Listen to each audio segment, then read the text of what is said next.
We are starting with the session number 7, Creating Enables for Agri-Value Chains.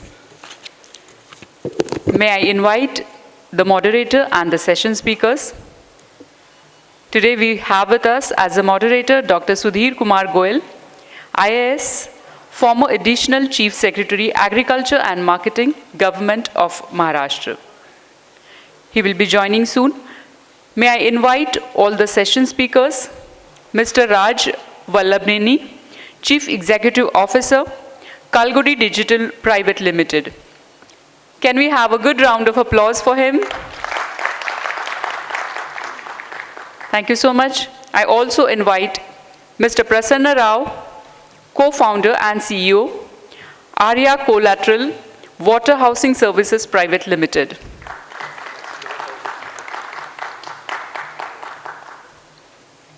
Dr. Vikas Chandak, Business Head, Agri Inputs and Grow Online, Grow Indigo Private Limited. I also invite Mr. Yogesh Kedari, Senior Vice President, Agri Output Perishables.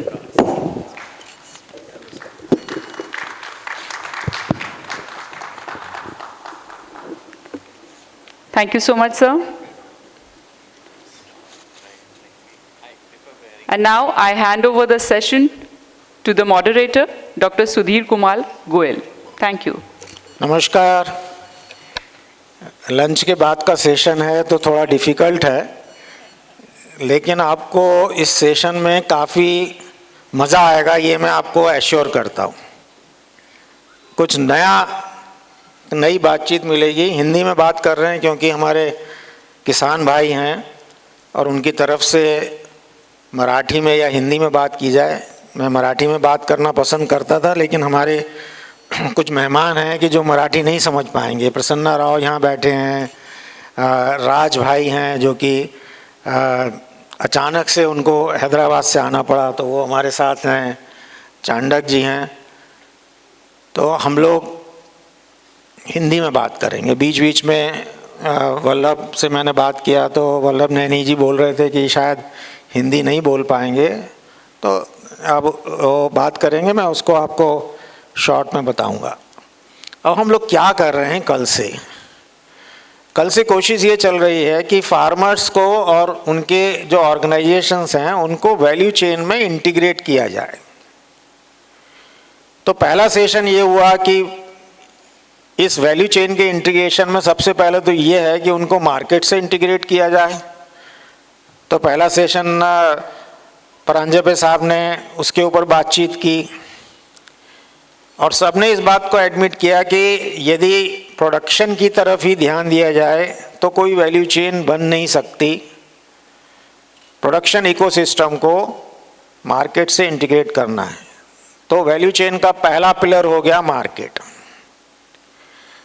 फिर दूसरी बात हुई कि market की कुछ अपनी एक dynamics है, उसकी कुछ क्वालिटी रिक्वायरमेंट्स हैं, कुछ उनकी रिक्वायरमेंट्स हैं कि हमें टाइम पे और एक डेफिनेट क्वांटिटी में माल मिलना चाहिए, उसकी पोस्ट हार्वेस्ट रिक्वायरमेंट्स हैं और उसको ड्राइव कर सकते हैं टेक्नोलॉजी से। तो राजन साहब ने वो सेशन 2 में उसकी बात करी कि टेक्नोलॉजी, और टेक्नोलॉजी में एग्टेक काफ़ी एक बड़ा नाम हो गया है, उनको कैसे इंटीग्रेट किया जाए इस वैल्यू चेन में।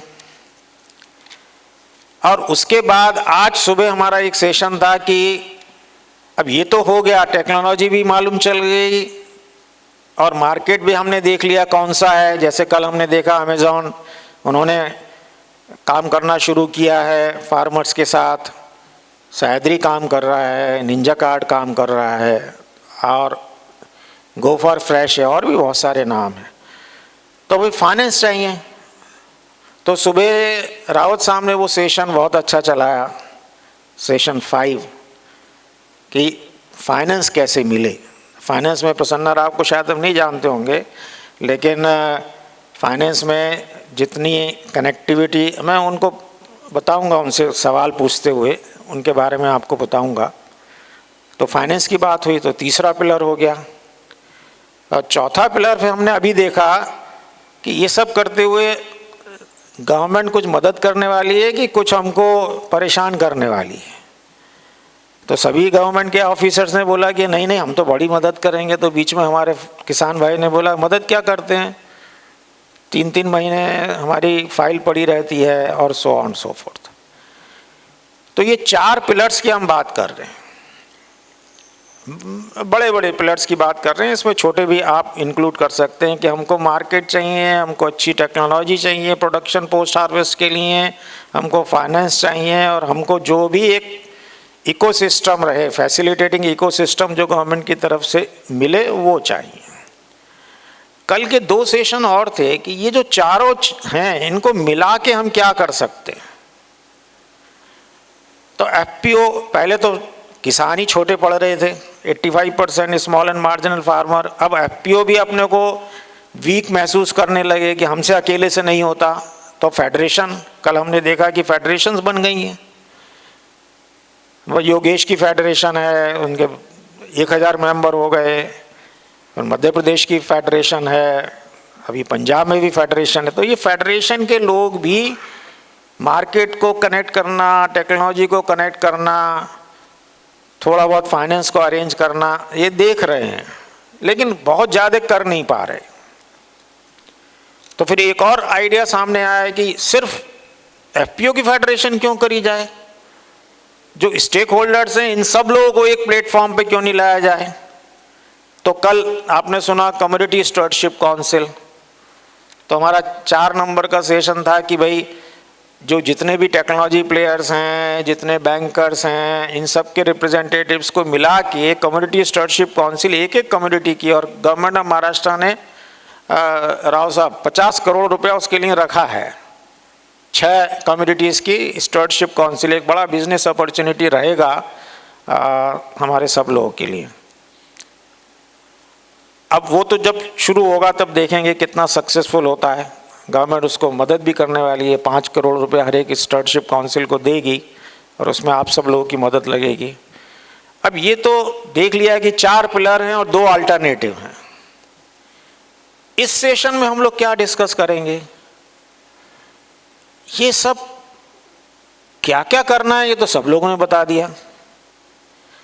कैसे करना है और इसमें हमको मदद कौन करेगा, तो आज का सेशन उन लोगों का है कि जिन्होंने फार्मर्स प्रोड्यूसर ऑर्गेनाइजेशंस, फार्मर्स और एग्टेक को मदद करने के लिए एनेबलर्स का काम किया है, फैसिलिटेटर्स का काम किया है, इकोसिस्टम डेवलपमेंट का काम किया है। जो हमने बात की ये पिलर्स हैं, ये पिलर्स को आप 1 मिनट को पिलर्स की बजाय इनको पल्स समझिए, मोती हैं। इन लोगों ने उन मोतियों को एक हार में पिरोया है, नेकलेस बनाया है, और उस हार को बनाने के लिए जो धागा लगता है वो डिजिटल प्लेटफॉर्म भी इन्होंने बनाया है। लेकिन वो हार के लिए एक आर्टिजन भी लगता है, तो उन्होंने पूरा एक विजन लेके वो काम किया है। तो सबसे पहले मैं बात करना चाहूँगा राज जी से। राज की जो ऑर्गेनाइजेशन है वो हो सकता है कि हमारे से, क्योंकि इस एरिया में उनका काम उतना अभी बड़ा नहीं है, कलगुड़ी करके एक ऑर्गेनाइजेशन है हैदराबाद में। राज और उनकी टीम विवेक की खासियत क्या है, इन्होंने ऐसे डिजिटल टूल्स तैयार किए हैं कि जो एसएचजीज को और एफपीओस को, दोनों कम्युनिटी बेस्ड ऑर्गेनाइजेशंस हैं, आपको क्या खरीदना है हम खरीदवा सकते हैं, आपको कौन सी टेक्नोलॉजी चाहिए हम दिलवा सकते हैं, आपको क्या बेचना है हम बिकवा सकते हैं, आपके माल के लिए मार्केट क्या है हमारे पास मार्केट है। आपको ताज्जुब होगा कि इनका एसएचजीज का जो पिकल्स हैं वो रशिया तक जाते हैं इन्हीं के प्लेटफॉर्म पे। तो मैं Raj ji, probably you might not have understood what I was speaking in all Hindi, probably the chaste Hindi. So what I would request you to enlighten us, that what gave you an idea of having such kind of a digital tools developed and the kind of business model you offer to these community-based organizations, how do they get integrated into the value chain? Your 5 minutes starts from now. We will have 2 rounds of 5 minutes, 5 and 5, so 20. Thank you. Thank you, Sudhir sir.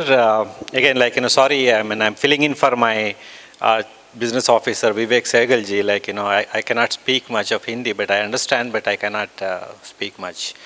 But I'll give it a try.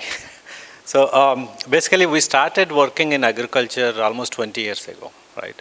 It's been a lot of experiments and mostly failures in building a platform for this.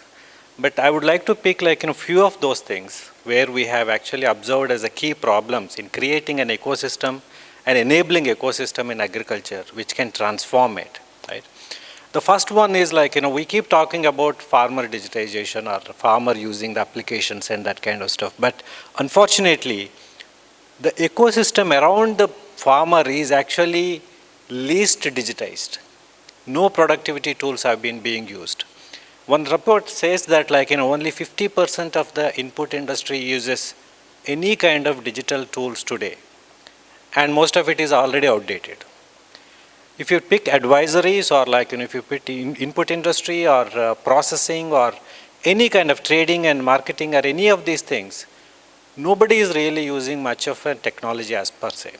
So it gets really difficult unless the ecosystem holistically digitized, unless it is digitized holistically, it's really difficult to get the overall transformation of the digital transformation we are looking for.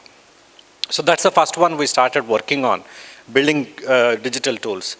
Previous talk, somebody was saying that I could get some from his Hindi, that the FPOs needs to use the digital tools, productivity tools, to manage the operations, managing the accounts and managing the credit operations, market linkages, and even simple thing managing their members. These tools actually helps that takes back to the finance discussion we had, where if your records are proper, pakka, you can get better, the finance, right? So the productivity tools are key. It becomes really, really important that not the farmer himself, but around him, the productivity tools needs to be really, really, really need to be updated. The second thing we also have observed was commodity standardization. The gentleman from Quality Control Council of India talked about standardization. But actually, we really lack standardization in agriculture. Sindhuri mango from southern Andhra Pradesh actually goes to Bihar and sells as gulab khas.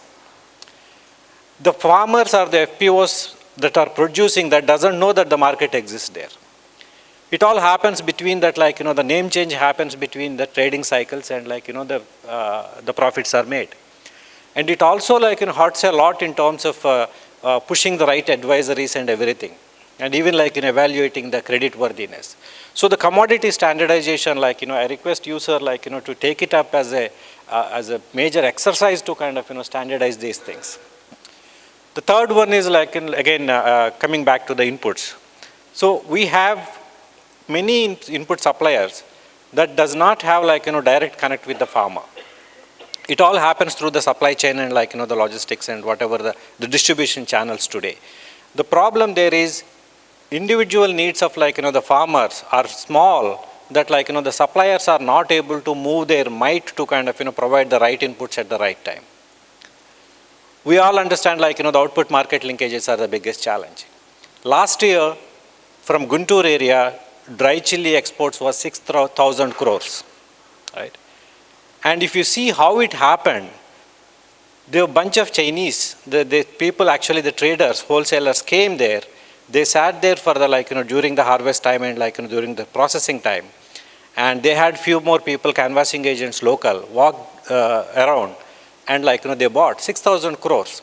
Interestingly, most of them were aggregators.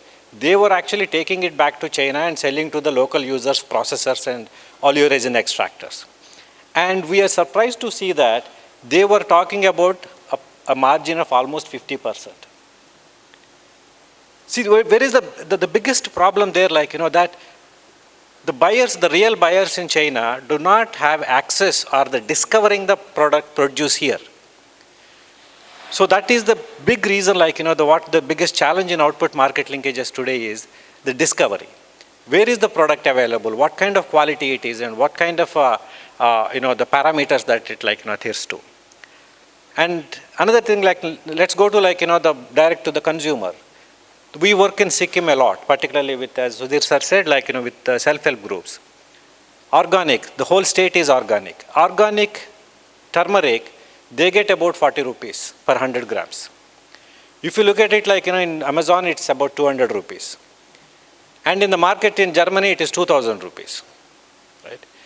So what is happening here? Why are they not able to command a better price when it's actually the original producers of it, right? The problem again is the value chain integration.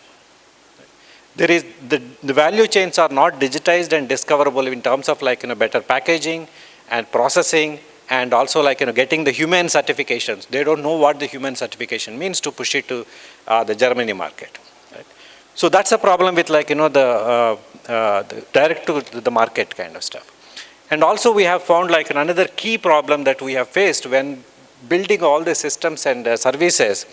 The problem is last mile delivery. So we need to get a picture of a lot of mirchi or a lot of maybe a turmeric powder image of it to push it into the marketplace. The problem is most of the times are these FPOs or in the groups are not ready to take the right images. And we cannot send someone there, and it gets very expensive. So what we have found was a way to, I'm sure most of you have used Uber today to come here, or Ola, somehow create micro entrepreneurs locally, so that most of these activities can be Uberized and get done locally. Right? So these were the few of the problems we have been working on and solved through most of them are solved through the Kalgudi platform, wherein we work with many of these Bill and Melinda Gates foundations, many of the government departments to run extensions and information management systems. And then we have a neutral, we don't buy, we don't sell anything. We have neutral input marketplaces where we connect the aggregated demand of FPOs or the farmers directly to the suppliers, and then we automatically display the farmers and FPO produce in our marketplace. How is automatically happening? Because an FPO uses this productivity tool, we understand who the farmers are, what kind of produce they are bringing up, so we automatically push it into the marketplace, so that the buyers across the India and the world can actually discover and start buying it. Then we work with local SRLMs, state rural livelihood machines, to list the produce from either farmer or FPO if they want to directly sell to the consumer, and also help them with the fulfillment centers. I'm sorry, I could not pick up anything in Hindi, but sorry. Thank you. Great. So, DG sir, this is what I was saying. Neutral platform पहले से ही हैं, लेकिन उनको जितना use करना चाहिए उसका use उतना बड़ा नहीं है। अब ये जो प्लेटफॉर्म की बात कर रहे हैं, कलगुड़ी के पास क्या प्लेटफॉर्म है? इनपुट का प्लेटफॉर्म है, इनपुट का स्टोर है, आप जाके इनपुट खरीद सकते हैं, वो आपको पूरा सर्विस देंगे। आउटपुट का स्टोर है, कंज्यूमर का स्टोर है, खुद का ऐप है। जैसे राज जी ने बताया, ना तो मैं खरीद रहा हूँ ना बेच रहा हूँ, मैं एनेबलर हूँ। तो मेरी रिक्वेस्ट है, मैंने काफ़ी कोशिश की और ये सिर्फ अचानक ही मुझे एक कॉन्फ्रेंस में एक कॉल कोरोना के टाइम पे चल रही थी, तो मैंने ऑनलाइन देखा ये कलगुड़ी क्या चीज़ है, मैंने पहली बार सुना। तो मैंने वल्लभ जी का फ़ोन नंबर निकाला, उनके साथ बात की और now we are very good friends. तो आप देख सकते हो कि एनेबलर्स हैं मार्केट में, लेकिन कम हैं, उनको बहुत कम यूज़ कर रहे हैं। अब हम प्रसन्ना की तरफ जाएंगे। प्रसन्ना इस देश के सबसे बड़े एनेबलर हैं और प्रसन्ना ने जो काम किया है वो यानी आप वो उनके मुंह से आप सुनेंगे, मैं नहीं बताना चाहता किस तरीके से उन्होंने किया और क्या काम किया है। प्रसन्ना पोस्ट हार्वेस्ट में काम करते हैं। आपकी प्रोड्यूस निकली, मुझे मालूम है कहाँ रखना है। मेरे पास 5000 गोडाउन्स हैं और जो मेरे फ्रेमवर्क में हो सकता है आज 8000 हो गए हों। उसको रखने के बाद उसकी क्वालिटी चेक भी मैं करके दूंगा और उसके बेसिस पे जो प्लेज लोन मिलना है वो भी मैं आपको दिलवाऊंगा नहीं, मैं खुद दे दूंगा क्योंकि मेरी एनबीएफसी है। और उतना भी नहीं, उसको ट्रेड करने का भी काम मैं ही कर लूंगा। और क्या चाहिए? मैं बैकवर्ड में नहीं जा रहा हूं, बैकवर्ड इंटीग्रेशन कोई और देखेगा। प्रोडक्शन प्रोडक्टिविटी में भी अब वो काम कर रहे हैं, पूरी वैल्यू चेन में काम करना चाहते हैं। प्रसन्ना जी, आप जितने एफपीओ के साथ आप काम कर रहे हैं उन सब का अनुभव आपके साथ बहुत ही अच्छा है और इस चीज़ को पैन इंडिया लेवल पे ले जाने का आप प्रयत्न कर रहे हैं। और कितना एज एन एनेबलर जो आपने करके दिखाया है वो हमारी ऑडियंस को प्लीज़ बताइए।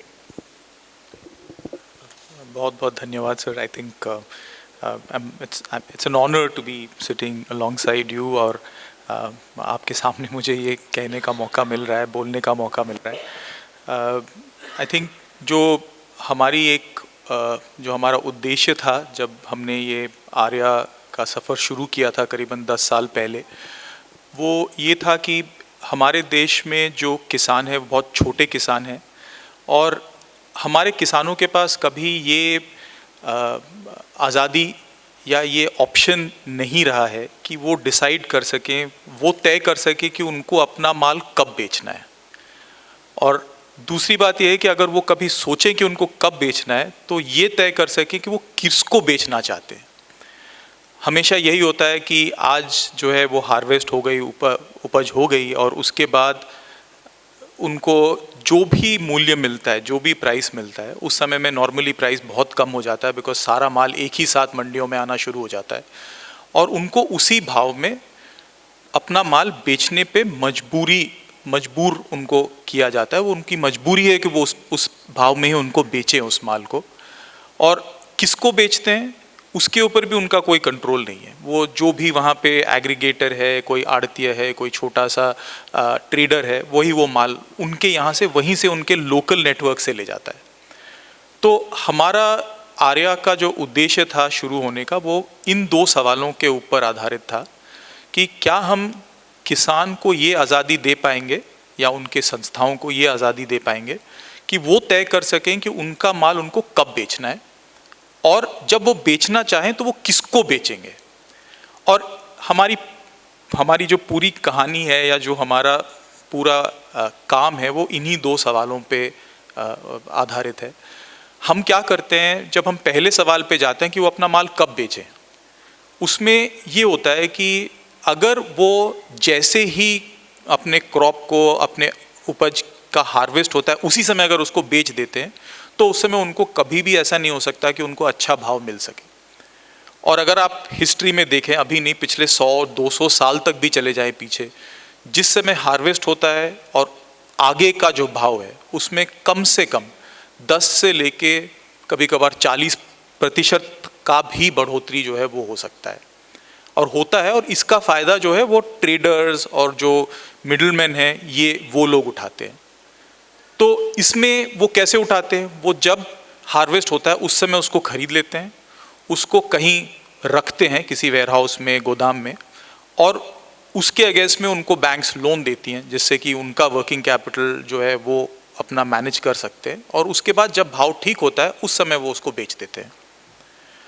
अब हमारा जो प्लेटफॉर्म का उद्देश्य है वो यही है कि क्या हम ये जो फ्रीडम है जो आज ट्रेडर लेता है उसको हम छोटे किसानों तक, छोटे मार्केट्स में जो फार्म गेट पे है, जो जहाँ पे खेती होती है वहाँ पर ही इसको मुहैया कर पाएँ।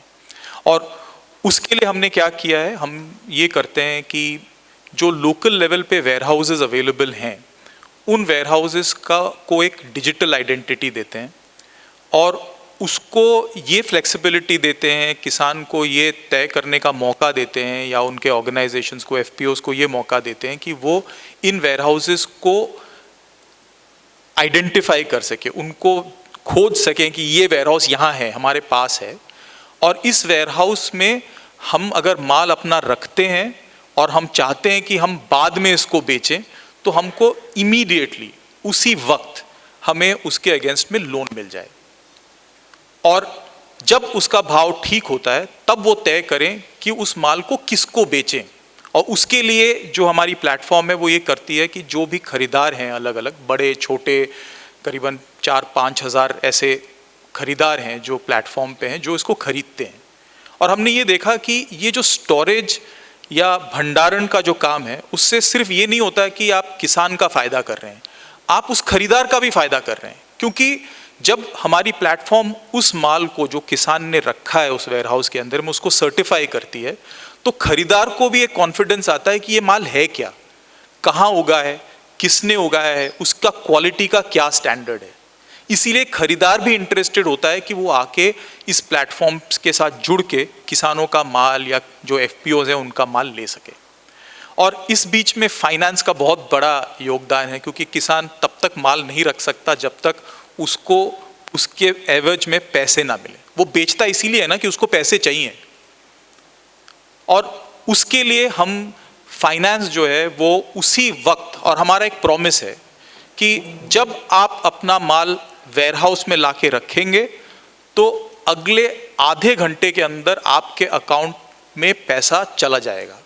और वो पैसा क्या है, वो माल उन्हीं का है, उसी माल का 70 से 75% जो है वो उनको लोन के रूप में दिया जाता है।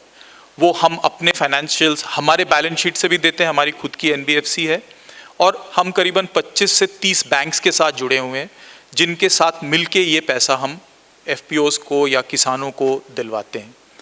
और जब रेट ठीक होता है, भाव ठीक होता है, उस समय में जब किसान बेचता है तो जो पैसे खरीदार देता है उसी से ही उसका लोन पूरा हो जाए, ताकि किसान को ये परेशानी ना हो कि अब मैं, एक तो उसके पास पैसे वैसे ही कम है, अब मैं उसको ये बोलूं कि भाई आपको अगर माल छुड़वाना है तो आप पहले पैसे दीजिए, उसके बाद आपका माल छूटेगा तब उसको आप बेचिएगा, तो वो नहीं हो पाता। और इसके लिए ये जो पूरा साइकिल है उसको जब तक हम पूरी तरीके से कवर नहीं करेंगे तब तक हमारी जो ऑफरिंग है वो अधूरी ही रहेगी।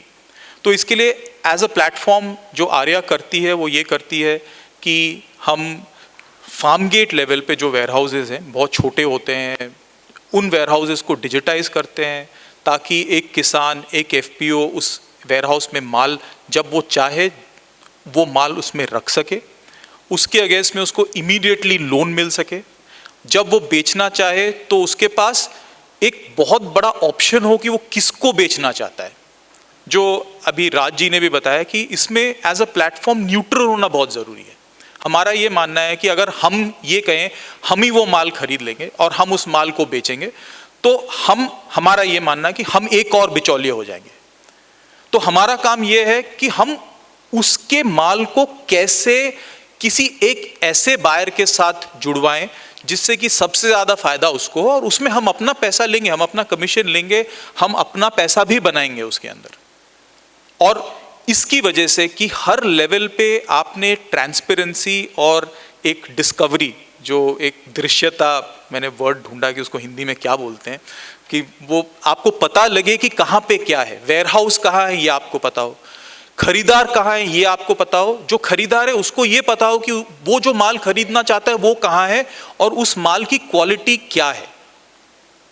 तो ये सारी जो चीज़ें हैं ये एक साथ उस प्लेटफॉर्म पे, हमारी जो arya.ag प्लेटफॉर्म है उसी पे उपलब्ध है। और हम ये भी करते हैं क्योंकि सबसे एक और प्रॉब्लम है नज़र आई, किसान को आपने जोड़ दिया किसी खरीदने वाले से, अब वो खरीदने वाला उसको टाइम पे या जिस समय उसने वादा किया था कि वो पैसा देगा वो देगा कि नहीं देगा, तो वो भी जिम्मेदारी हमको लेनी पड़ी क्योंकि उसके बिना ये प्रोसेस कंप्लीट नहीं होता। तो इसकी वजह से हमने ये भी डिसाइड किया, ये हमने वो भी काम किया कि जो खरीदेगा उसको भी अगर लोन की ज़रूरत है तो वो भी हम दिलवाएंगे, ताकि वो पैसा जो हम उसको दे रहे हैं वो इमीडिएटली किसान को मिल सके या एफपीओ को मिल सके। और इस काम से हम करीबन अभी आज 600 से 650 एफपीओज के साथ जुड़े हुए हैं। हमारे खुद के बैलेंस शीट से हम करीबन 1000 करोड़ के आसपास लोन्स देते हैं, बैंक्स के साथ मिलके और 5000 करोड़ के लोन्स देते हैं या दिलवाते हैं। और आज के दिन में करीबन सर आपने 5000 वेयर हाउसेज बोला, I have to update you that आज के दिन में we have about 11,000 warehouses digitised across the country, ताकि किसान या एफपीओ या छोटे जो भी, बेसिकली हमारा काम जो 90% काम है वो जो प्राइमरी मार्केट्स हैं वहाँ पर हम काम करते हैं और उसी के साथ जुड़ के ये पूरा प्रोसेस जो एंड टू एंड प्रोसेस है उसके लिए काम करते हैं। So I hope everyone is convinced कि कितना बड़ा काम हुआ है। और आप सोच सकते हैं कि ये जो स्वप्न दिखाया है प्रसन्ना जी ने कि किसान अपना माल वॉकिंग डिस्टेंस पे किसी एक वेयरहाउस में रख सकता है, सरप्लस जब है उस समय वो प्लेज लोन ले सकता है, जब अच्छा उसका रेट मिले तो वो बेच सकता है, और पोस्ट हार्वेस्ट जिस ऑपरेशन से वो आज जो उसको इनकम मिल रही है उससे कहीं ज़्यादा कमा सकता है। तो हमने देखा एक डिजिटल प्लेटफॉर्म है, डिजिटल टूल्स हैं, एक पोस्ट हार्वेस्ट का एक प्लेटफॉर्म है, उसका एक ऑपरेशंस है, उसका प्लेज लोन है। अब हम टेक्नोलॉजी पे आते हैं। कल आपने उमंग से बात की, ग्रो इंडिगो की बात हुई, माइको और इंडिगो ने मिलके ये ऑर्गेनाइजेशन 2018 में खड़ा किया। अब विकास जी के साथ, डॉक्टर चांडक साहब के साथ बायोलॉजिकल्स हैं, क्योंकि आजकल लोग सस्टेनेबिलिटी की बात कर रहे हैं, केमिकल्स की बात तो करते ही हैं लेकिन बायोलॉजिकल्स की भी बात करते हैं।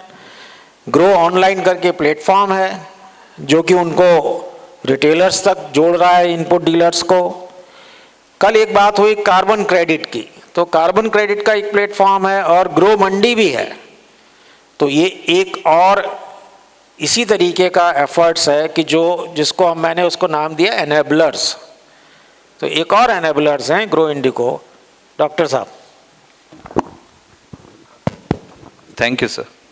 सो जैसे सर आपने बोला कुछ तो कॉमन हो गया है, but I will specifically speak on what grow Indigo क्या कर रही है और उसके पीछे की सोच क्या है। तो सोच बड़ी क्लियर थी कि सस्टेनेबल पे ही बात करनी है। So it was very clear day one से कि हम जो भी करेंगे हैज़ टू बी सस्टेनेबल। फिर सोचा गया कि टूल क्या होना चाहिए, अगर सस्टेनेबिलिटी ड्राइव भी करनी है तो do we need to invest on manpower again, food force और ये सब करेंगे। तो सोचा डिजिटल पे क्यों ना करें, सो डिजिटल के थ्रू करते हैं। सो जब डिजिटल सोचना शुरू किया तो सस्टेनेबल किया, डिजिटल किया, पर एम्पावरमेंट नहीं होगा जब तक।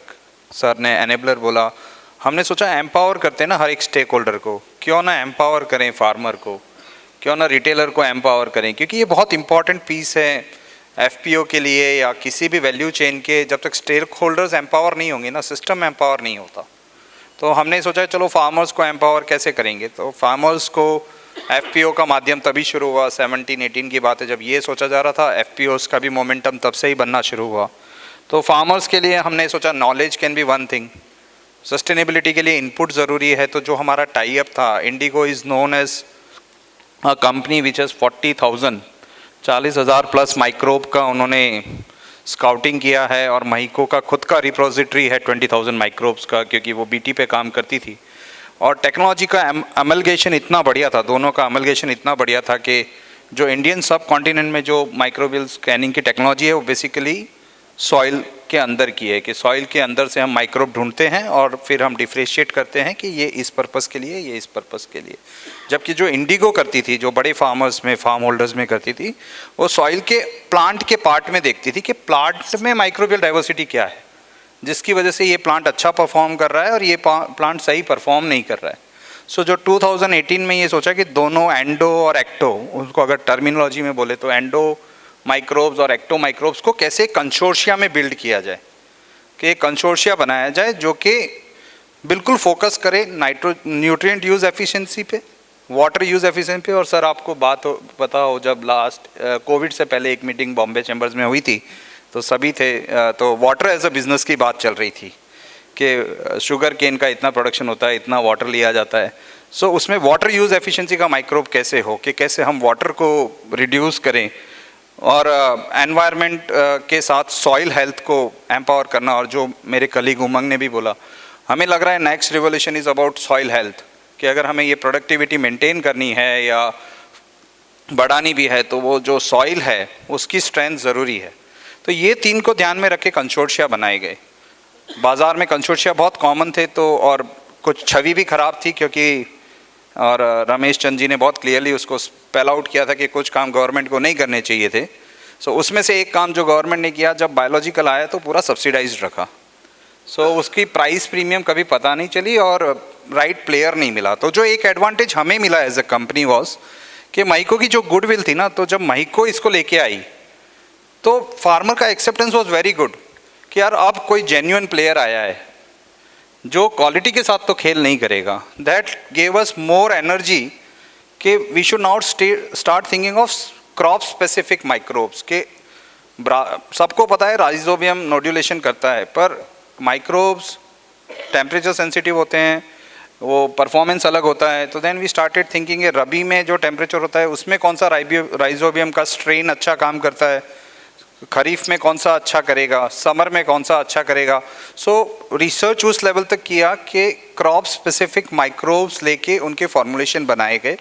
And today I am happy to say that we are covering somewhere like 6 million acres in the span of 2 years as far as treatments through microbes is concerned, and we are spread across 12 states. 12 राज्यों में हम काम कर रहे हैं। Of late we have started working with FPOs. उसके अलावा जो इनपुट का सर ने बताया, input market place again is neutral market place. Top management से लेके नीचे तक की पूरी सोच क्लियर है कि we are not here to promote any brand.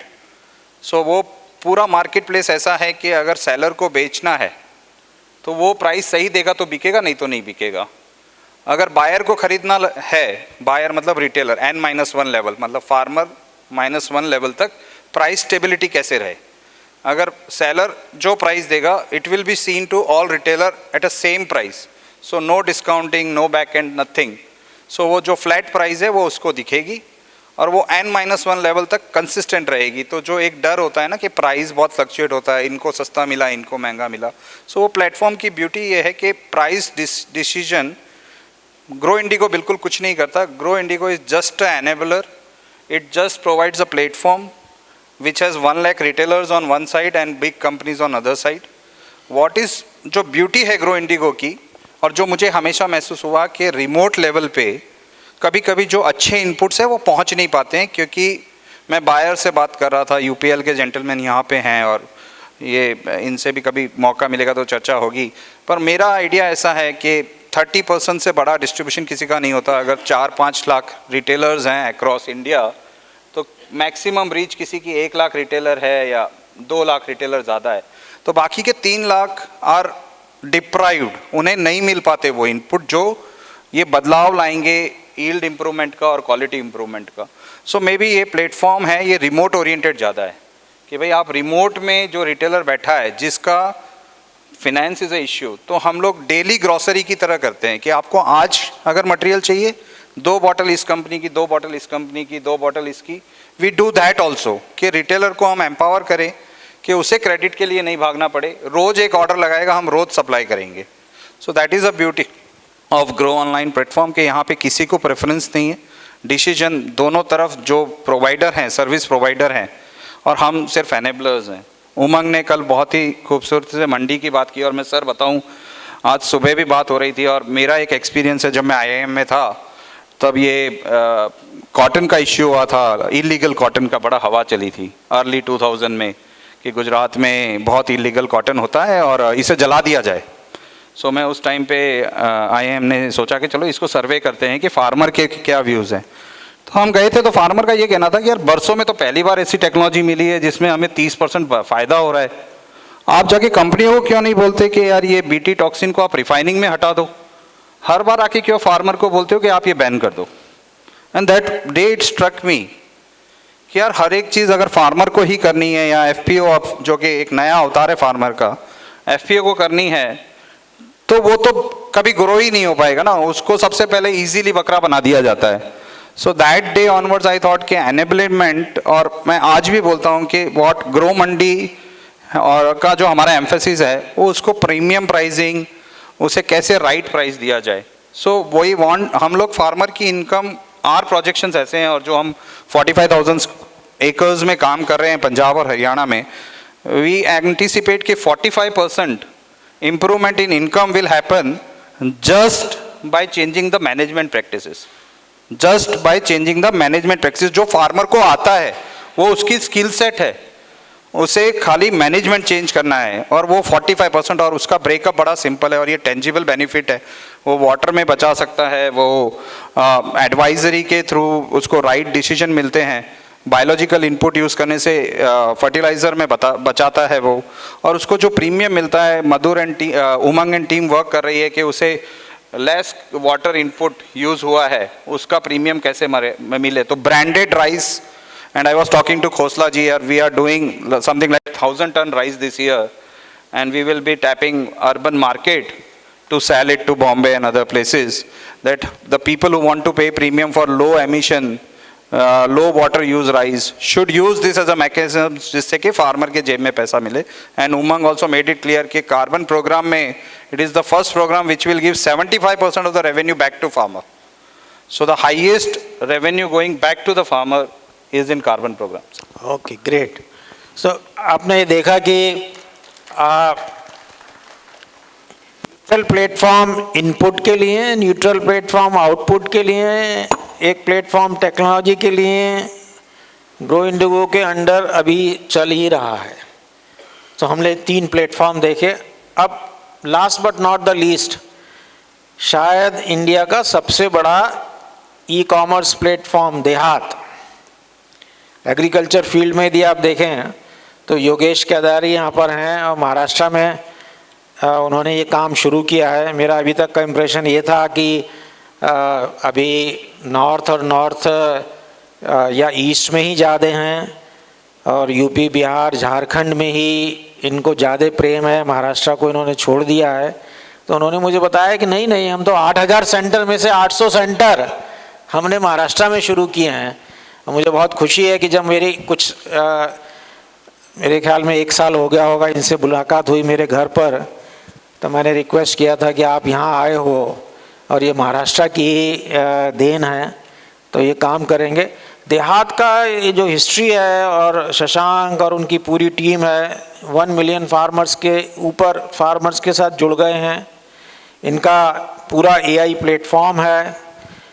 ये लोग इनपुट की तरफ भी ध्यान देते हैं, आउटपुट की तरफ भी ध्यान देते हैं। 8,000 इनके सेंटर्स हैं जहाँ पर कि इन्होंने एंटरप्रेनर्स बनाए हुए हैं। अब इनकी सारी अच्छी बातें मैं नहीं बताऊंगा, अब योगेश जी और आप बताएंगे कि आप किस तरीके से किसानों को इस पूरी वैल्यू चेन में जोड़ रहे हैं। Thank you, sir. Thank you for inviting us. I'll start with giving you a story कैसे शुरू हो गया था देहात एंड अब कहाँ पे है देहात। बेसिकली सर ने भी हमेशा बोला है कि आप ईस्ट में ज़्यादा काम करते हो, तो बेसिकली ईस्ट के फार्मर्स स्मॉल लैंड होल्डिंग वाले फार्मर्स थे, एजुकेशन लेवल वहाँ पे कम था, और ये पूरा इनपुट का जो बिज़नेस था वो पूरा डिस्ट्रीब्यूटर ड्रिवन था, जहाँ पे वो किसानों को जो बोलेंगे उनको हाई मार्जिन वाले प्रोडक्ट्स ही बेचते थे एंड किसान को जितना ज़रूरत है उससे ज़्यादा भी बेचते थे, और किसान को कोई सजेशन नहीं देता था कि किस तरह से उसको इनपुट कितना क्वांटिटी में और कब डालना है। तो आइडिया देहात का स्टार्ट वहाँ से हुआ था कि how to enable farmers to use optimum input. तो जब इनपुट उनको एडवाइजरी शुरू कर दिया तब पता चल गया कि इनपुट खरीदना इटसेल्फ इज़ अ चैलेंज, कि जो उसको चाहिए, जैसे अभी बताया पैनल मेंबर ने कि सोर्स करना input itself is a challenge, क्या आपको लेना है, क्या आपको डालना है। तो फिर वहाँ से हमारा इनपुट परचेस करने का शुरू हो गया। जो हम लोगों ने देहात सेंटर्स एग्री एंटरप्रेन्योर्स बनाने का जो प्लान हमारा था कि हम लोग उसी इकोसिस्टम के पार्टनर को एक एनेबल करें, उसको थोड़ा एग्री एडवाइजरी का सपोर्ट दे दे और उसको फार्मर के लिए काम करने के लिए हम लोग एनकरेज करें, ना कि वो कोई कंपनी जहाँ पे उसको ज़्यादा मार्जिन मिलता है उसके लिए काम करे, बट वो राइट एडवाइजरी फार्मर को हमारे साथ में दे। उस एंटरप्रेनर को क्या फ़ायदा मिलता है उससे, उसको ऑब्वियसली उसको अगर आउटपुट करना है, उसको अगर कोई फाइनेंसिंग की ज़रूरत है, उसको अपना एक मोबाइल ऐप देते हैं जिस ऐप से वो अपना डे टू डे का बिजनेस करता है, उसको कोई ऑफर्स बताने के हैं सारे फार्मर्स के इकोसिस्टम को, तो फार्मर के साथ में उसका कनेक्ट बढ़ जाता है। इसके लिए हम लोगों ने फिर वो एक फार्मर ऐप बनाया। तो पहले हमने एडवाइजरी करना सोचा, फिर इनपुट प्रोक्योर करने के लिए हेल्प किया। जब इनपुट अच्छा हो गया, एडवाइजरी हो गई, ऑब्वियसली उसका प्रोडक्शन बढ़ गया फार्मर का। तो सबसे बड़ा चैलेंज जो पूरे इंडिया में सबको पता है कि मार्केटिंग करना उस प्रोड्यूस का इटसेल्फ इज़ अ चैलेंज। जब मार्केटिंग करने के टाइम पे आ गए तो हम लोगों ने भी उसमें एक्सप्लोर किया कि हम कैसे उसमें इंटरवीन कर सकते हैं, क्या हम कोई बड़ी कंपनियों के साथ में टाई अप कर सकते हैं, क्या हम कुछ खुद ओन प्रोक्योरमेंट करके फार्मर को एनेबल करे कि वो हमें डायरेक्टली बेच दे। और जैसे सर ने बताया कि फार्मर को इमीडिएटली पेमेंट देना है, फार्मर के एंड पे हमको मटेरियल एग्रीगेट करके कलेक्शन सेंटर्स डाल के काम करना है। तो उस तरह का काम हमारा आउटपुट से शुरू हो गया और इसलिए हमारे कंपनी का फिर एक टैगलाइन बन गया सीड टू मार्केट कंपनी। सो हम लोगों का एक्चुअल इंटरवेंशन फार्मर के साथ में right from the planting of the seed start हो जाता है, जहाँ पे उसको एडवाइस करते हैं। पहले उसके सॉइल टेस्टिंग को कराते हैं, सॉइल टेस्टिंग करने के बाद में उसके सॉइल हेल्थ के लिए क्या इंप्रूव करने के लिए ज़रूरत है वो बताते हैं। फिर उसको कौन से क्रॉप बेनिफिशियल है, कौन से क्रॉप का अच्छा मार्केट है, लास्ट ईयर कौन सा प्राइस था इस प्रोड्यूस का, इस साल क्या होने का एक्सपेक्टेशन है, उस तरह से उसको फार्मिंग एडवाइजरी करते हैं कि प्रोड्यूस कौन सा वो सिलेक्ट करे, कौन सा कमोडिटी वो ग्रो करे।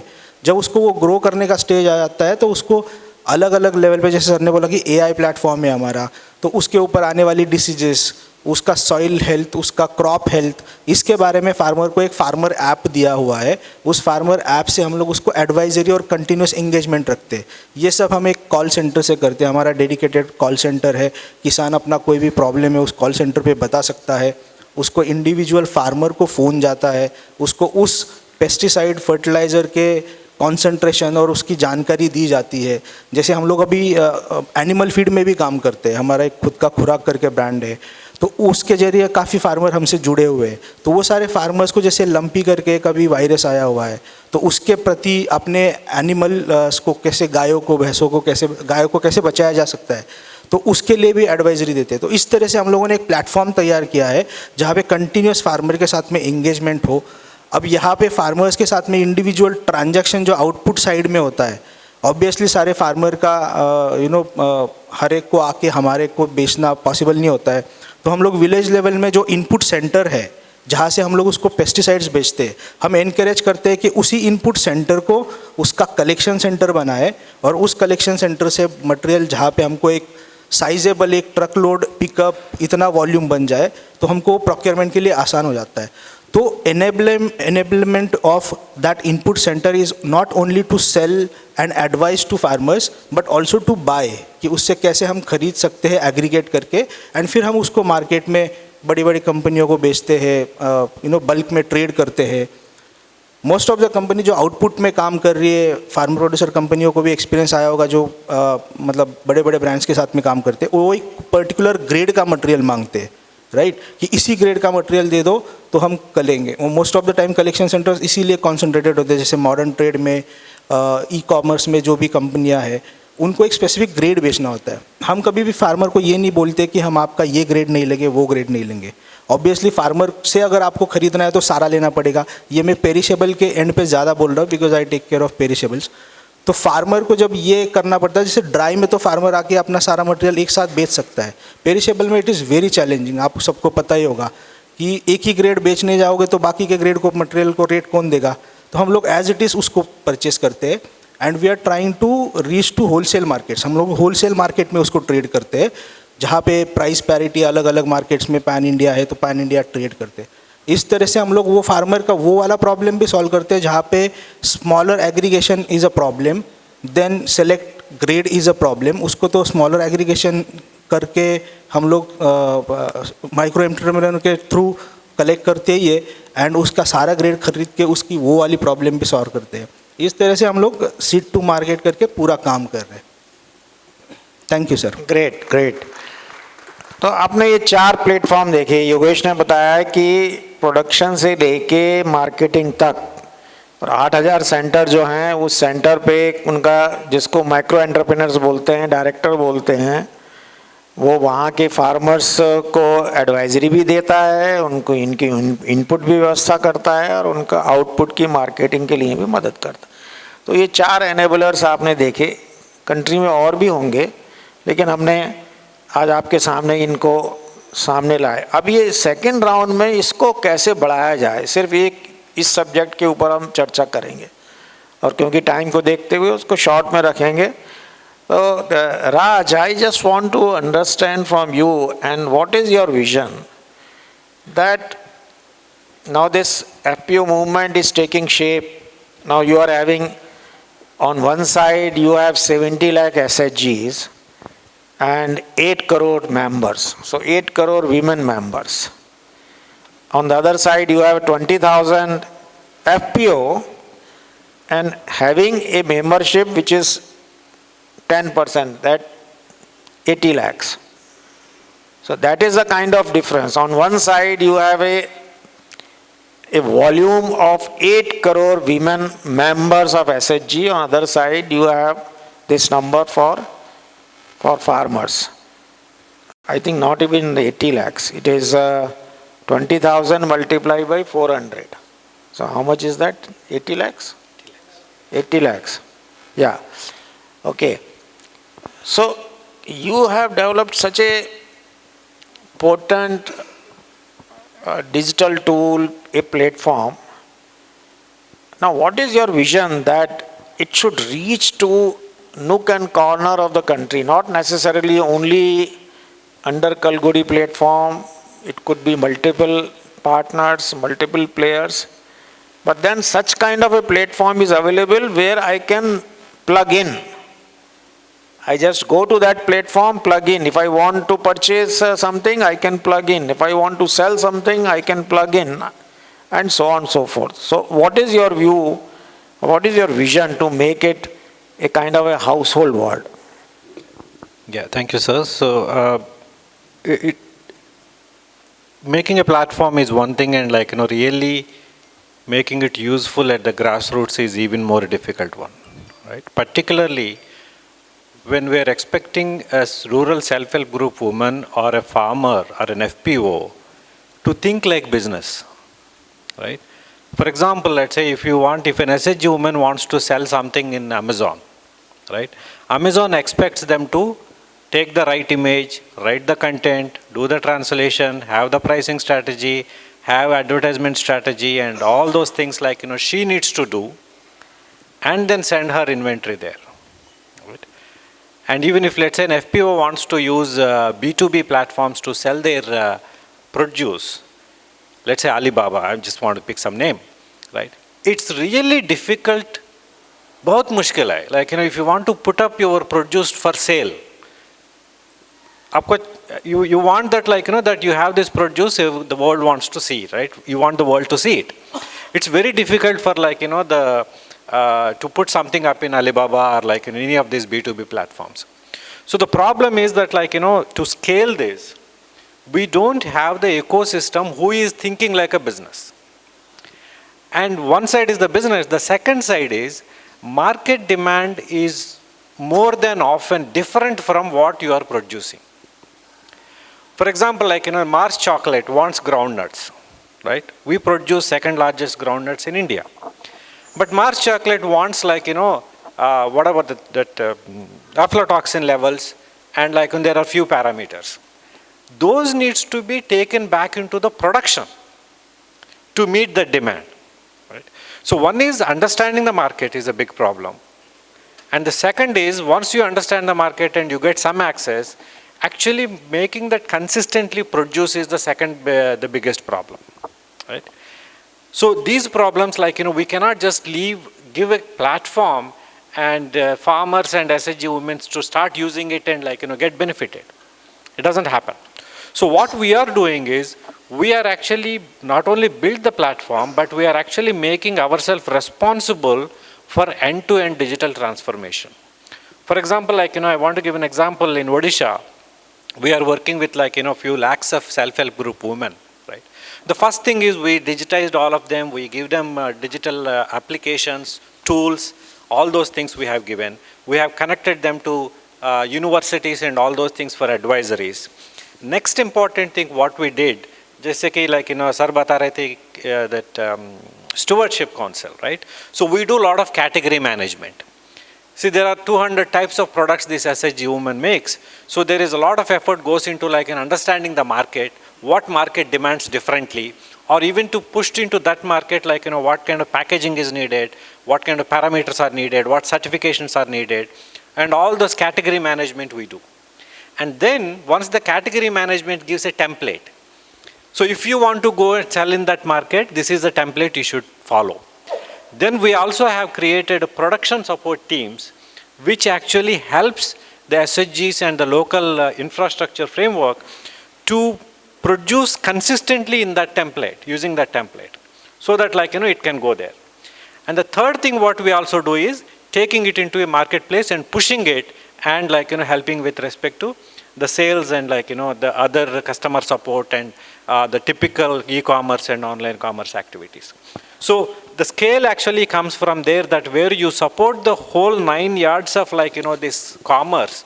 Commerce is not just selling part, right? Sales can be if you just reduce your the pricing and all those things, maybe you get a sale, but consistently profitable sales is it's really difficult, and making the products meeting that is difficult, and all those things we take it up as a project, a large scale project. And while doing it, we integrate with many companies like Agnext we integrate with, and many other the other platforms to come and provide their own services, like drone service or satellite imagery service and that kind of stuff. Great, great. So what राज ने क्या बोला कि platform से अकेले से नहीं चलेगा काम. Platform plus value chain is the product. Platform is a means to achieve an end, it's not an end in itself. तो पूरा प्रोडक्शन सिस्टम चाहिए. मैंने प्लेटफॉर्म दे दिया, उसके ऊपर मार्केटिंग हो जाएगी, लेकिन मार्केटिंग होने के लिए प्रोडक्ट की क्वालिटी चाहिए, उसकी कंसिस्टेंसी चाहिए, उसके लिए जो डॉक्यूमेंटेशन है वो चाहिए. तो बड़ा तो इसको किया जा सकता है, लेकिन हमको लोकल लेवल पे काम करना पड़ेगा. अब राव साहब से बात करेंगे. राव साहब ने बताया कि 11,000 वेयर हाउसेस हो गए. अभी जो सर्वे किया गया नैपकॉन्स की तरफ से नाबार्ड के लिए 69,000 वेयर हाउसेस वो बता रहे हैं. शायद वो उतना अच्छा सर्वे नहीं हुआ है जहाँ तक मुझे मालूम है. वेयर हाउसेस का जो इकोसिस्टम है वो बहुत बड़ा है. और ये जो कॉन्सेप्ट जो आपने शुरू किया है कि शॉर्ट डिस्टेंस पे मैं अपने प्रोडक्ट को डिपॉजिट कर सकता हूँ और बैंक से पैसा ले सकता हूँ, ये जो ड्रीम आपका है, इसको पैन इंडिया कैसे लिया जाए, कैसे पहुँचाया जाए उस लेवल पे कि ये जो कॉन्सेप्ट है वो हर एक फार्मर को अवेलेबल हो कि सरप्लस है तो मैंने जमा कर दिया तो मुझे प्लेज नोट मिल गया और मेरे पास कोई मार्केटिंग सर्विस देने वाला भी है. सर आई थिंक जैसे राज ने भी बताया, ये सिर्फ एक अकेले प्लेटफॉर्म का काम नहीं है. हमको जैसे हम इसी कॉन्फ्रेंस में अगर हम देखें, हम कह रहे हैं कि एफपीओस को और स्टार्टअप्स को हम जोड़ेंगे. उसी तरीके से गवर्नमेंट को, स्टार्टअप्स को, फार्मर ऑर्गेनाइजेशंस को, फाइनेंशियल इंस्टीट्यूशंस को और रेगुलेटर्स को एक साथ जुड़ना पड़ेगा अगर इस सपने को हमें साकार करना है. ये पूरा जो प्रॉब्लम है ये सिर्फ ट्रस्ट गैप है. अगर आप देखें, मेरे लिए हम जब अपने इंटरनली इस प्रोसेस को देखते हैं एग्रीकल्चर या एग्री बिजनेस में, जो प्रॉब्लम है हमारे हिसाब से it's a problem of trust. किसान ये विश्वास नहीं करता कि ये जो वेयरहाउस मेरे पास है उसमें मैं माल रखूँगा तो मुझे उसी तरीके से उसी शेप में वापस मिलेगा. वेयरहाउस ओनर ये विश्वास नहीं करता कि किसान उसे पेमेंट करेगा और उसका माल ले जाएगा. जो लेंडर है वो ये विश्वास नहीं करता कि जो किसान है उसको अगर वो लोन देगा तो वो उसको वो पैसे वापस करेगा. जो खरीदार है वो ये विश्वास नहीं करता कि वो जो बेचवार है या जो किसान है वो उसको सही क्वालिटी का माल देगा और उसको जब डिलीवरी चाहता है वो उस समय डिलीवरी करेगा. और जो बेच रहा है उसको ये विश्वास नहीं है कि वो सामने वाला जो खरीद रहा है उसको टाइम से पैसे देगा. हर एक लेवल पे there is a problem of a trust gap and I think how do we bridge that trust gap.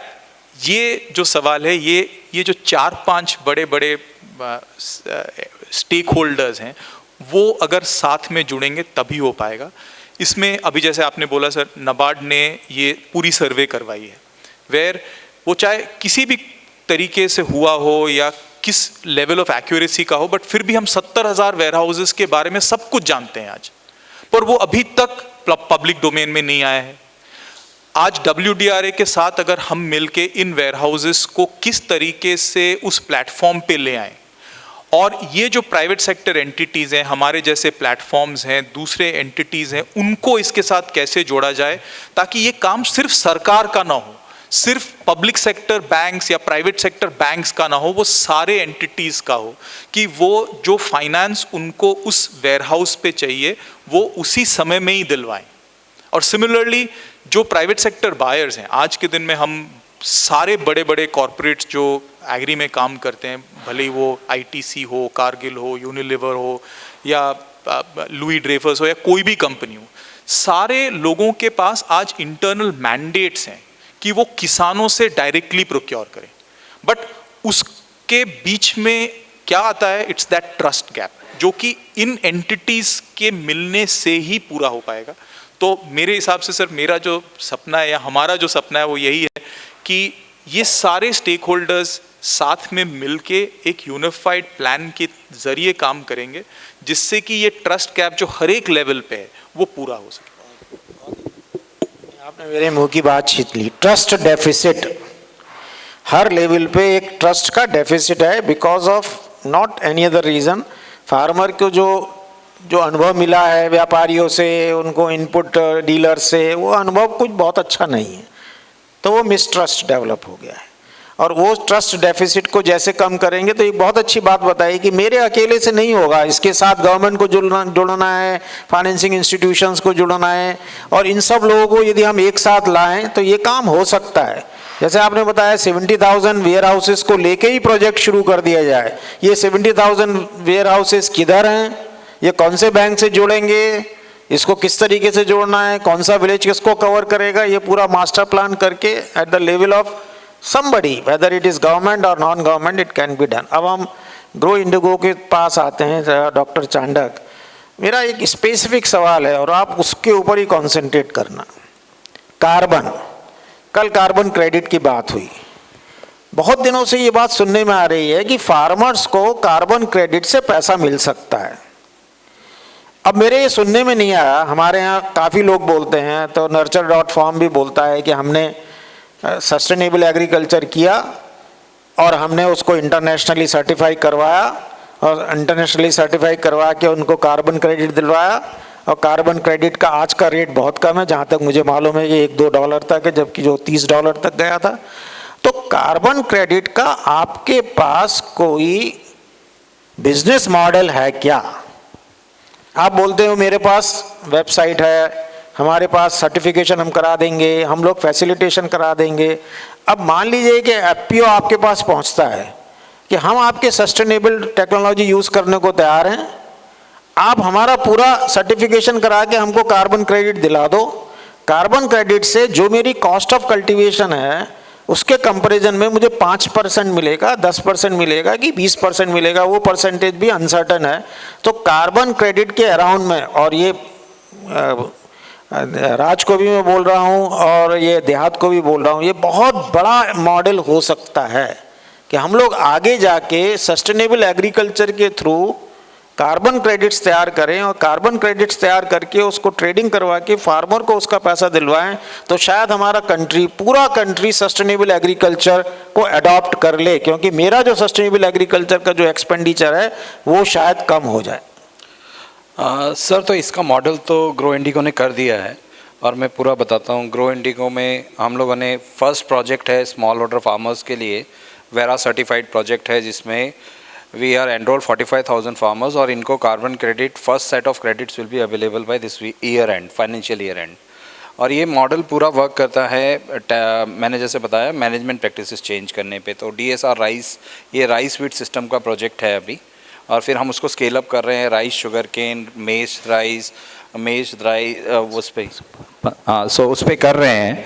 तो अभी जो प्रोजेक्ट है जिसके अंदर हम लोग वर्क कर रहे हैं वो 45,000 एकर्स में है। It is a vera registered project, जिसमें हम IARI और ऐसे इंस्टीट्यूट्स के साथ पार्टनर कर रहे हैं, जहाँ पे फार्मर एनरोल होता है, वो अपने पिछले 3-4 साल के डेटा देता है कि उसने क्या किया है। मेजर 2 कंपोनेंट पे हम फोकस कर रहे हैं कि उसे DSR करना है, और दूसरा एक है हैवी टिलेज नहीं करना है अभी। इसके थ्रू जो हम जनरेट कर रहे हैं, this fields are monitored through satellite images. So every 5-10 days जो भी फ्रीक्वेंसी सेट है, IARI के through. So we monitor those field और farmer has to just give this data on app कि आज मैंने इरिगेशन डाला. Then the satellite किसी को कार्बन क्रेडिट का पैसा मिला है क्या? ये मिल जाएगा सर फर्स्ट ईयर में, because all the projects are approved. उसका क्यू वो मेरी कॉस्ट ऑफ कल्टीवेशन का कितना percent 10% is over your what was your income ना, उससे 10% extra as carbon income you will get. And what we sold as Indigo our partner, जितना मुझे इनकम मिलता है उसका 10% additional और income. एडिशनल मिलता है. So I get 10% more by carbon credit. Yeah, that is an additional income just by management change. Simple management changes. और जो आप बोल रहे हैं $2, our partner Indigo has recently sold credit at $40. So we have a partnership in a model where farmers who register with our program has a exposure to international selling. And what we have ensured is 75% payment to farmer on giving the credit. Good, I got. So अब प्रसन्ना जी और राज, this is a great business opportunity for all platforms.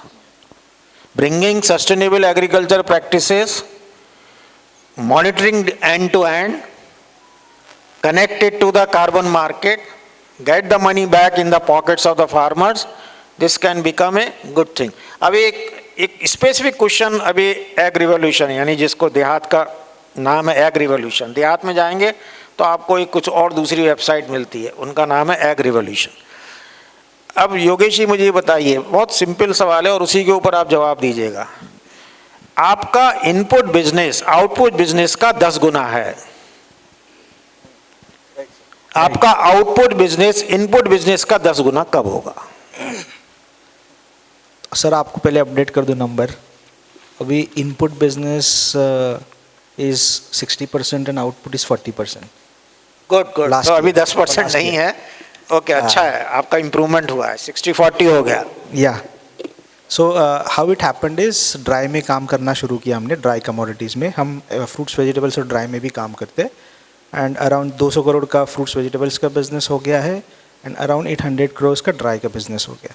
So coming on that specific point of how to grow this ecosystem in output context, जो प्रसन्ना जी ने भी बताया कि trust का deficit है.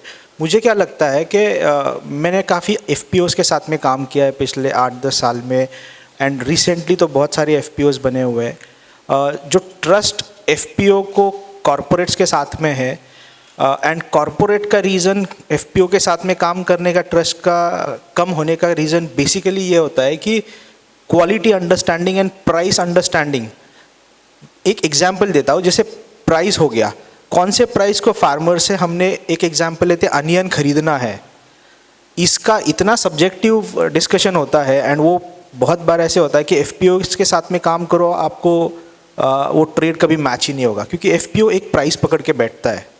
क्यों प्राइस पकड़ के बैठता है? क्योंकि वो एक लोकल मार्केट को रेफ़र करता है, वो रेफरल मार्केट होता है. उस मार्केट में आड़ती ने कोई एक पर्टिकुलर लॉट कोई एक प्राइस को बेचा होता है एंड वो टॉक ऑफ द टाउन हो जाता है, सबको वही प्राइस दिखता है, राइट. जब आपको स्केल पे काम करना है, मेरे पास में काफ़ी ऐसे FPOs के भी एग्जांपल्स है जो मतलब अनियन में 25-25 करोड़ का बिजनेस करते हैं. एक कसमादे करके FPO है, आपको पता नहीं कितने लोगों को पता होगा.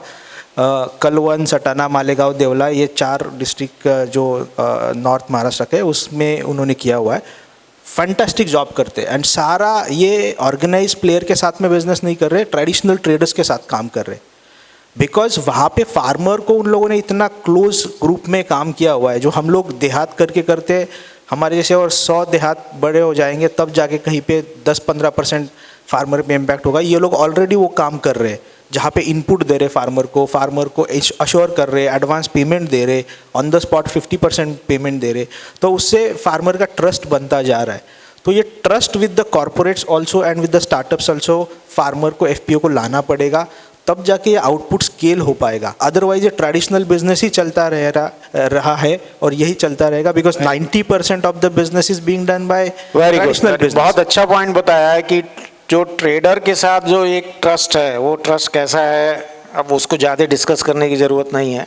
वो ट्रस्ट अभी बना हुआ है और उतना ट्रस्ट कारपोरेट सेक्टर के साथ बनने में टाइम लगेगा. टाइम काफ़ी हो गया हम लोगों का, इसको 2 राउंड ऑफ डिस्कशन हमने किया. अब क्वेश्चंस पे लेंगे और उसके बाद नेक्स्ट सेशन अपने ही हाथ में है, क्योंकि अपने को क्लोज करना है, थोड़ा कम टाइम भी रख सकते हैं.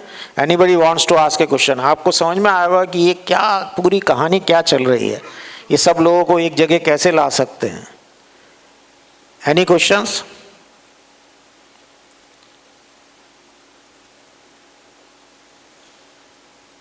बिल्कुल ब्रीफ में बताइए, टू द पॉइंट क्वेश्चन पूछिए.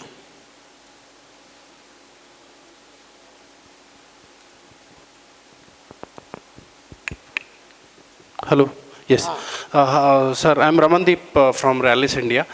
It's more of a observation, I would say, that we have discussed all the entities, but there was a brief mention just now which we had. Players like those who are actually consumer of the commodities and they reprocess and make the final products, Parleys of the world, ITCs, Britannia, HUL, ITC. So they are not part of this setup which we had for 2 days. Any specific reason? I think they are. Prasanna बता सकते हैं. आप जितनी भी कंपनियों के नाम बताए वो सब कंपनियां किसी ना किसी कंपनी के साथ जुड़ी हुई हैं. Prasanna, you can say. I think you named few companies. Some of the biggest names are with you. No, I think while the organizers will be able to answer this well, but I think in my mind the end users or corporate end users basically are looking for a layer of trust to be able to interact with farmers and farmer organizations. I think the whole idea of this conference, if you look at it, is to basically look at this collaboration between the farmer organizations and these enablers or platforms which are AgTechs and the other technology players. So I guess that's the reason why. Because see, sir, what we One see minute. is like... I probably I misunderstood. Yeah. Yesterday we had the biggest name, Amazon. Now big players में से सभी लोगों को platform पर लाना बड़ा मुश्किल है. जितने भी रिप्रेजेंटेटिव लोग हैं वो यहाँ पर आए हैं, तो आपकी बात सही है. उसमें ITC भी है, रिलायंस फ्रेश भी है. Amazon is not a consumer. I think, Amazon is a marketplace. I'll answer this. So I can add, see, our buyers for Mandi are primarily these big companies. Okay. Because Sustainable, because they are saying they want a sustainable tag. So there is so a they are specific getting it. and I can give you let me examples. understand, what is your exact problem? Sir, Can you come down? We are not able to. So my question is, when we are saying that the entire value chain we are trying to bring together, so we are probably missing the biggest, I would say, chunk of the value chain, because these are the consumers. If we see, barring fresh fruits and vegetables, there is no commodity in agriculture which is directly can be brought from farm to plate, right? So there is no commodity. It has to pass through some kind of factory, some kind of processing, may it be rice, wheat, jute, anything. So that's what I'm saying, that probably we have not given the required focus on the entities which are probably the consumer of the commodities which we are talking of. So that was the brief point I was Hey, saying. 1 minute. Yeah. Yesterday you had ADM. Yes. ADM is the number one commodity player in the world. Agreed, sir. $180 billion. Agreed, sir. Okay. Yes. So what we are discussing, before we reach to them, do we have enough capacity build up in the value chain in terms of, with the help of Prasanna, with the help of Raj, that they enable them to reach up to them?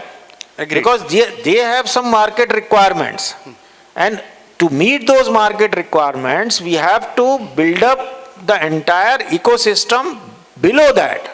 So we are all, yesterday when the session was there on market, integrating to the market, so we are saying market, who are this market? This ITC, Cargill, Louis Dreyfus, ADM, these are the markets. So we are saying the first session was, how do we integrate production ecosystem to the market?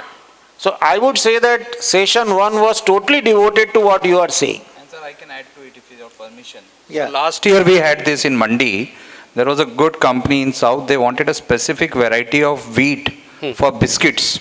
And we were able to source through our network and trade it through Grow Mandi. You And are saying that their participation is their not participation, that much. but you mentioned, so they want a specific grade, Yeah. See, which what can be his point helped. was that in our conference of 2 days, participation of the major chunk buyers is relatively less. Now, even if we would have called, what is there for us to offer to them? Today, we are building up the capacity to meet that requirement. Their requirements in terms of quantity is huge. In terms of periodicity is huge. Right now, if you see the volumes in which the FPOs are working is much less. So probably that system will be, this will come at a later stage when the major suppliers to say ITC would be ecosystem of FPO. Right. There is a time, I think Prasanna will be able to show it, that they have got a network of warehouses in Madhya Pradesh, and the entire wheat for ITC is coming from their godowns. Agreed, sir. So FPOs are putting into warehouse, and from warehouse it is going to ITC. Point taken, Anyway, sir. Point taken, sir. Thank you, We will sir. take some other question. Anyone else? Sir, Ashok ji. Sir ji, namaskar. So, sir, very pertinent point has been discussed here, that is carbon credit. I understand the present carbon credit market is around $200 billion globally, and that is likely to grow by 30% CAGR. So maybe in next 5-6 years, it may reach up to $2 trillion. So for us, we are a country with about 15 crores of farmers. How that can reach, how that can go to the farmers and they will understand, so that knowledge transfer happens. I think it's a topic we need to discuss maybe now or maybe later. Yeah, I think Dr. Chandak replied to this that they are developing that platform sustainable, because the carbon credit will come from, it does not come from business as usual, because the first condition for carbon credit is not business as usual. Like we did stubble burning. So in case of stubble burning, there is a claim that we can have carbon credit. I think now this is the time for the next session. So thanks very much for all the panelists. It was wonderful sitting with the stalwarts like Raj and Prasanna, and I've been their admirers for many, many years. Mr. Chandak and Dehat, all 4 organizations are great organizations. You can see that platforms are available, and these platforms have been created. People are waiting for you to come to those platforms. Come to Kalgudi, come to Arya, come to Dehat, come to Indigo, join hands with them. They have created the ecosystem for FPOs. They have created an ecosystem for farmers. Forget about that kind of a trust deficit which you always had. जो आपको हमेशा traders के साथ जो treatment मिला है और जो आपको इनपुट डीलर्स के साथ मिला है, वो ट्रीटमेंट चेंज होगा. उस माइंडसेट के साथ इन लोगों के पास मत जाइए. ये आपके साथ जुड़ना चाहते हैं और इनको जोड़ने का काम, और हम लोग नेक्स्ट सेशन में डिस्कस करेंगे इसको कैसे कर सकते हैं. इस सेशन को यहाँ समाप्त करते हैं. Thanks very much for all my panelist. Thank you.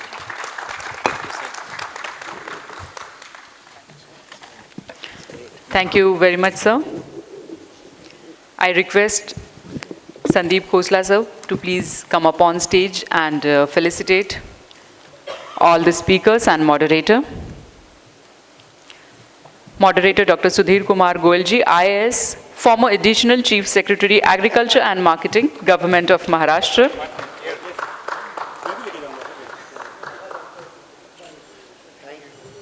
Mr. Raj Vallabhneni, Chief Executive Officer, Kalgudi Digital Private Limited.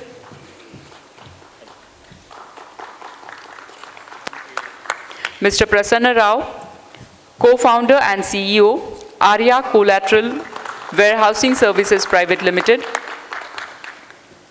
Mr. Vikas Chandak, Business Head, Agri Inputs and Grow Online Grow Indigo Private Limited. And Mr. Yogesh Kedari, Senior Vice President, Agri Output Perishables, Green Ag Revolution Private Limited. Thank you so much.